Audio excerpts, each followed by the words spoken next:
might stumble in here across 39. The sequence sine pi over 2 plus 1 over n. Notice to think about this in the limit as n goes to infinity. I'm pretty sure I'll just end up with sine pi over 2. But I'm going to go ahead and use that property of sines where sine of a plus b is sine of a times cosine of b. It's plus that other term. So let's see, sine pi over 2 cosine 1 over n plus cosine pi over 2. Oh, that's just 0 times sine 1 over n. Okay, so that is just cosine of 1 over n, and that's going to head towards cosine of 0, which is 1, as n goes to infinity. And I want to be able to argue that. Let's see here. Since, all right, going back to the definition of converging as n goes to infinity. Let's see, I want to say that cosine of 1 over n, that's my sequence, or at least what it was equal to, minus 1. You know what, 1 is always bigger, so I'm going to say 1 minus cosine of 1 over n. I don't need absolute values now. But, boy, what can I do? So let's see, cosine of 1 over n. 1 over n is going to be positive for all integers n, so that means the cosine here, yeah, it's going to be positive between 1 and 0. Okay, I can say this is 1 minus the square root of 1 minus sine squared 1 over n. That's good. Let me explain why I wanted to do that. I happen to know that x is bigger than sine of x for all x greater than 0. Now, if you don't know that, sine is this wiggly guy, and the function x looks like this. They have the same tangent line at 0, and I mean, think about the slope of the tangent line of sine.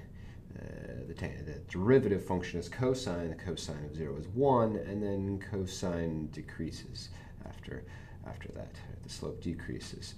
So sine always has to be below x there. All right. And by the way, that's just a picture off to the side, of course. We call this the line y is equal to x, the solution set, and this the line y is equal to sine of x. Now, what I like about that is this says that 1 over n is bigger than sine of 1 over n for all n in the natural numbers. Okay. Now what I can do is try to get this to look like that. So what I'm going to do,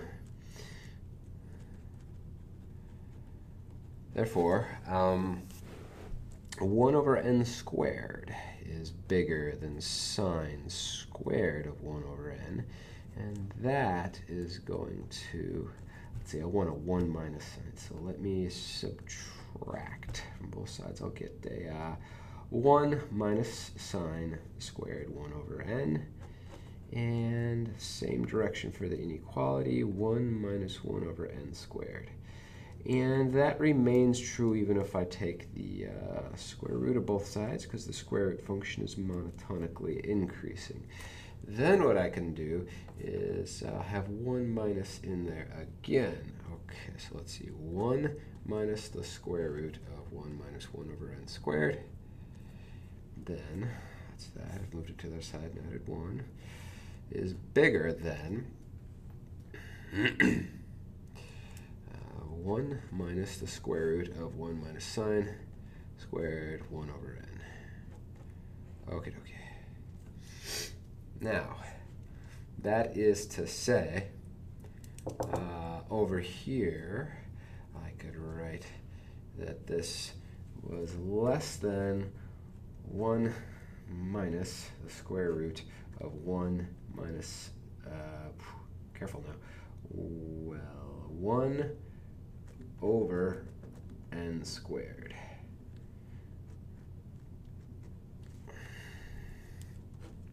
Let me change the logic here, since x, and that implies, okay, now, let's see. I've got this expression involving epsilon here. Now let me,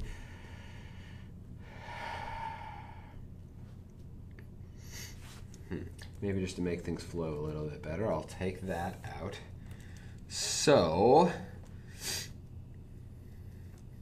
cosine 1 over n minus 1 is less than 1 minus 1 minus 1 over n squared under a square root is less than epsilon when, and oh boy, how do I get epsilon by itself? I'm going to have to do I'm sorry, how do we get n by itself? I'm going to have to do a whole lot of work here.